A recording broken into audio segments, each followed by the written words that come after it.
घन और घनमूल क्या है? घन को एक निश्चित संख्या के गुणन के रूप में 3 बार परिभाषित किया जाता है और घनमूल को घन के विपरीत रूप में परिभाषित किया जाता है। किसी संख्या का घनमूल वह संख्या प्रदान करता है जिसे घन करने पर वही संख्या प्राप्त होती है। जब किसी संख्या को उसके वर्ग से गुणा किया जाता है तो प्राप्त राशि को उसका घन कहा जाता है। जैसे a का घन, a को 3 बार गुणा करने पर a। किसी संख्या का घनमूल वह संख्या है जिसे आपस में 3 बार गुणा करने पर दी गई संख्या प्राप्त हो जाए। 2 का घन 8, 8 का घनमूल बराबर 2 होगा। जैसे 2 गुणा आ गया 2 गुणा आ गया 2। संख्या का घनमूल वह संख्या है जिसे परस्पर 3 बार गुणा करने पर दी गई संख्या प्राप्त हो। जैसे 64 का घनमूल बराबर 4, 4 गुणा आ गया 4 16, 16 गुणा आ गया 4 64 घनमूल प्राप्त होता है। 1000 का घनमूल बराबर 10, 10 गुणा आ गया 10 बराबर 100, 100 गुणा आ गया 10 बराबर 1000 घनमूल प्राप्त होता है।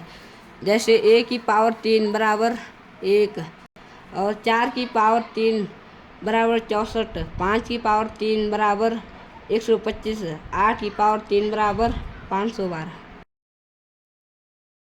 किसी संख्या को उसी संख्या से 3 बार गुणा करते हैं तो प्राप्त गुणनफल घन कहलाता है। जैसे 11 का घन, 11 को 3 बार गुणा करने पर 1331 प्राप्त होता है। 12 का घन, 12 को 3 बार गुणा करने पर 1728 प्राप्त होता है। संख्या a का घन बराबर 1, 1 को 3 बार गुणा करने पर 1 प्राप्त होता है। 2 का घन बराबर 8, 2 को 3 बार गुणा करने पर 8 प्राप्त होता है।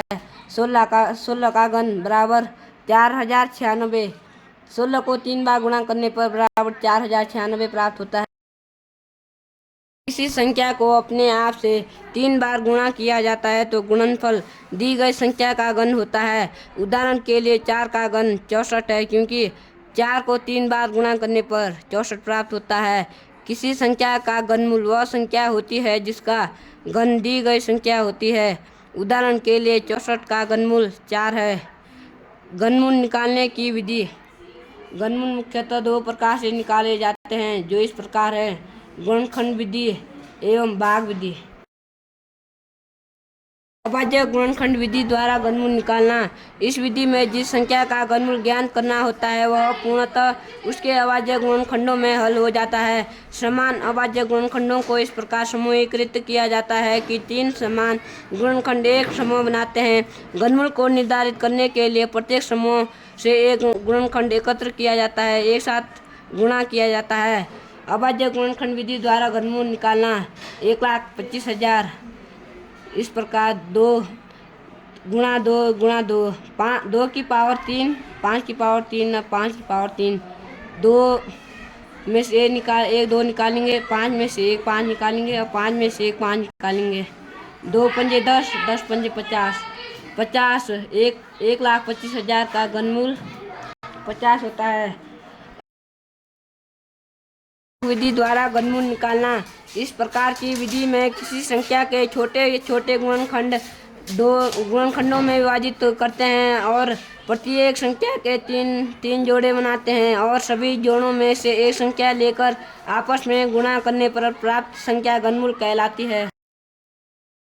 संख्याओं का घन भी सम संख्या ही होता है। जैसे 2 का घन बराबर 8 होता है और विषम संख्या का घन विषम संख्या ही होता है। जैसे 3 का घन बराबर 27 होता है।